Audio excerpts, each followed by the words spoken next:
थोड़ा सा सर के बारे में बताइए कि लाइक प्रोफेशनली हमने उनको देखा है, पर्सनली कैसे थे, मतलब लाइक घर पे कैसे थे, मतलब ऐसे ह्यूमरस थे, इस टाइप की बातें करते रहते थे जो ऑन स्क्रीन हम देखते थे, या नहीं फिर? ह्यूमरस तो थे, बिकॉज सोच तो आपकी इनग्रेन्ड थी। मेरे मदर इन लॉ जो हैं वो अमृतसर से हैं। ओके। वो कहते हैं ना, अमृतसर वालों को एक ऐसी एक जुबान होती है कि ये सीधी बात को भी बड़े ऐसे तरीके से, और बड़े फनी, आप देखिए मेजर कॉमेडियंस हैं, कपिल है, ये चंदन है, सारे, Rajiv, Jaspal ji was also born in Amritsar only. तो ये इनको गुड़ती में भी मिली। मेरे फादर इन लॉ बड़े विटी थे। अच्छा। हाँ, father in law in fact Jaspal ji से ज्यादा जोक्स क्रैक करते थे। हाँ। So everybody would look at him कि मतलब आप तो बोल रहे हो, आपका बेटा तो कुछ भी नहीं बोल रहा। सो वैसे क्वाइट थे बॉस जसपाल जी। अच्छा, शांत स्वभाव हाँ, के। मतलब very quite, because I think he was observing people. Observations ऐसी कमाल की थी। I would ask him script में ये आपने कब देखा? So then you realize कि जब आप जबर इधर उधर बातें कर रहे हो तो वो अपना काम कर रहे हैं। वो अपना काम कर रहे हैं। So otherwise I would say, और जो सारी उनकी टीम है, कि जसपाल जी में ऑफ स्क्रीन और ऑन स्क्रीन कोई फर्क नहीं था। He was a gentleman on the set, he was a gentleman off the set.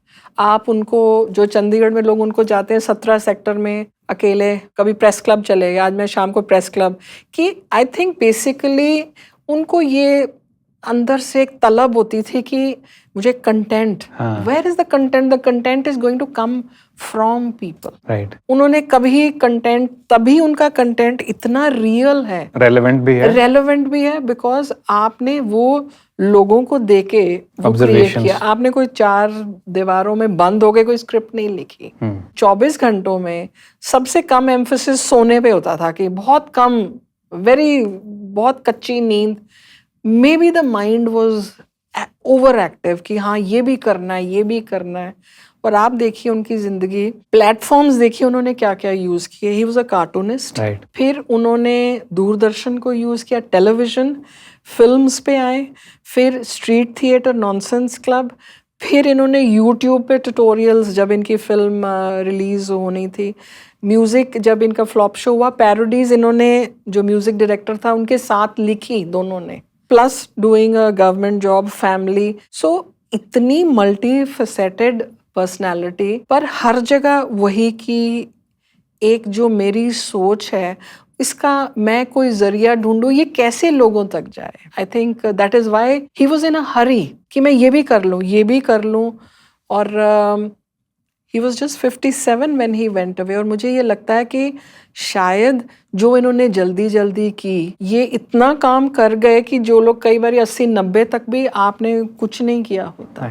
I think real life में 2 चीज़ें उन्हें बहुत पसंद थी। एक कि हमेशा जूते जो हैं वो हमेशा पॉलिश्ड हों, हमेशा। थोड़ी सी भी मिट्टी होती तो होता था कि नहीं, आई डोंट नो, साइकोलॉजिकली होता ना, जैसे मुझे कई बार लगता है कि जैसे मेरे पैर में अगर थोड़ी सी भी मिट्टी, तो मुझे आई स्टार्ट फीलिंग कि अब सारे मतलब किसी तरह गंदे। एक ये, एक घड़ी जो है उस पे मैं जितना मर्जी खर्च कर लूं, कपड़ों पे नहीं, किसी और चीज पे नहीं। या एक पेन तो इतने शौकीन थे, कई बार लोग ऑटोग्राफ मांगते थे तो अपना पेन भी कई बार चला जाता था, बाद में कहते थे अच्छा मेरा पेन कितने, वो तो चला गया। सो दीज वेर, ये चीज़ें इनको अच्छी लगती थी। और बहुत एक नज़रिया, जैसे पाठ करना है, very religious in terms of कि ग्रैंड मदर के साथ पहले 10 साल ये अपने ग्रैंड मदर के साथ रहे। अच्छा।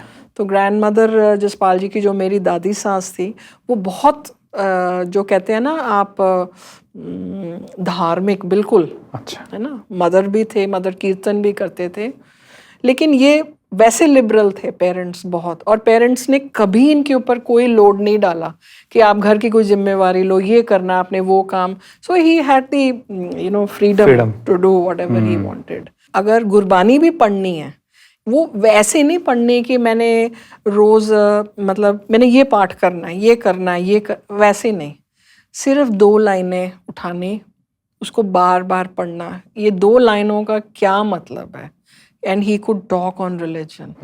हाँ, तो मतलब वो 2 लाइनों को ही कि मैं इसका सार निकालूं, इसका अर्थ क्या है, बहुत छोटी छोटी चीजों के लिए पर्टिकुलर थे।